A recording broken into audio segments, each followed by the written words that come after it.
Have you noticed when someone's sleeping, their eyes can move rapidly behind their eyelids, sometimes shifting from left to right and back and forth? That's what happens during REM sleep. When we go to sleep at night, during REM sleep, our brain does something really important. It processes the experiences we had that day. Think of it like a filing cabinet. The brain goes through what happened during the day and decides, what do I keep, what do I let go of, and where does this belong? The hippocampus organizes the memory. The prefrontal cortex helps make sense of it, and at the same time, the amygdala processes the emotional intensity. So all of them turn the experience into something that's stored in the past, not something that's still happening now. This is how we learn and adapt. The brain takes what happened and updates our understanding so we can respond better in the future. So when we learn something new or we have a new experience, it builds on what we already know. So we're not starting from scratch each day. We're adding to our knowledge and understanding over time. But trauma is different. When something overwhelming happens, the brain goes into survival mode. It acts differently. Here's an example. Imagine a child at school that gets picked on or bullied in class for reading out loud and making a mistake. In that moment, it can feel like a shock to them, and the brain can go into survival mode.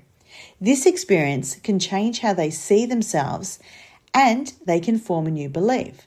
Something like, it's not safe to speak up.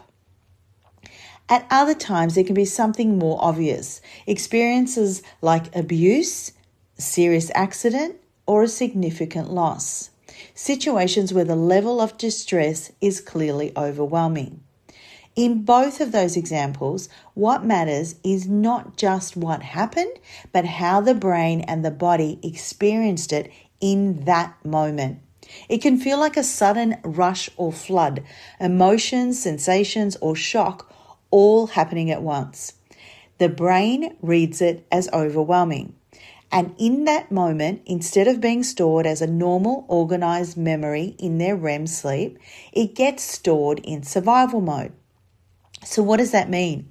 Well, in survival mode, the brain reads the situation as a threat. So it prioritizes survival.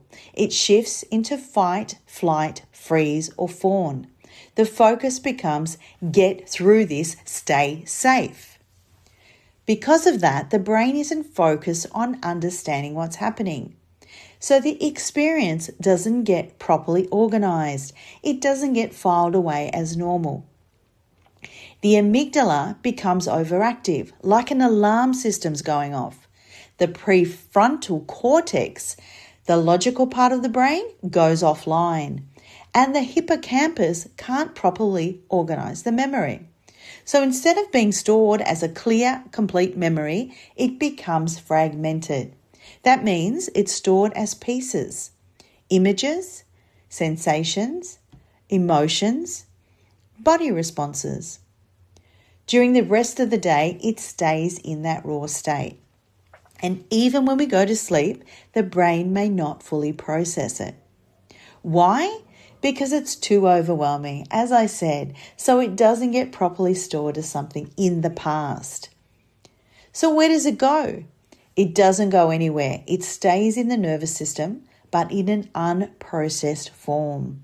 It's held in emotional and sensory networks rather than as a logical narrative memory. That's why when someone gets triggered, it doesn't feel like the past. It feels like it's happening now. And even over time, the brain often doesn't fully process it. For example, you might be in a completely different situation and something small happens. A tone of voice, a look, a comment, and suddenly you feel a strong emotional reaction. It might feel like anger, anxiety, shame, or the urge to shut down. What's actually happening is that the brain is linking it back to that early experience because it was never fully processed and it gets activated again. So instead of responding to what's happening now, You're reacting from what happened back then. And it can feel automatic, like you don't even have control over it. Over time, this can start to shape how you think, feel, and respond. Not because it's who you truly are, but because it's what your brain has learned to expect and protect against. As we get older, we might try to think more positively or change our mindset and work on ourselves. And while that can help to a degree, it often doesn't fully shift the reaction. Because this response is not just a thought, it's something that's deeply stored in the brain and nervous system. So we end up trying to manage the symptom, what's happening now, instead of resolving what's underneath it. This is why EMDR is so powerful. It doesn't just focus on the present reaction, it goes back to the original experience as far as it can to the source. And when that original memory is properly processed, everything connected to it begins to shift, almost like a domino effect. So instead of constantly being triggered and reacting in the same way, the pathway changes and the response no longer gets activated in the same way because the brain now recognizes that's in the past and right now I'm safe.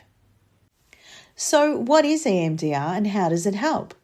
EMDR uses something called bilateral stimulation, which can be eye movements, tapping, or alternating sounds. This activates both sides of the brain. It's similar to what happens during REM sleep, but now you'll be awake and aware and working with a professional. So you can revisit the memory safely while staying connected to the present moment. What this does is allows the brain to finally do what it couldn't do at the time. The memory reconnects with the parts of the brain that organize and make sense of it.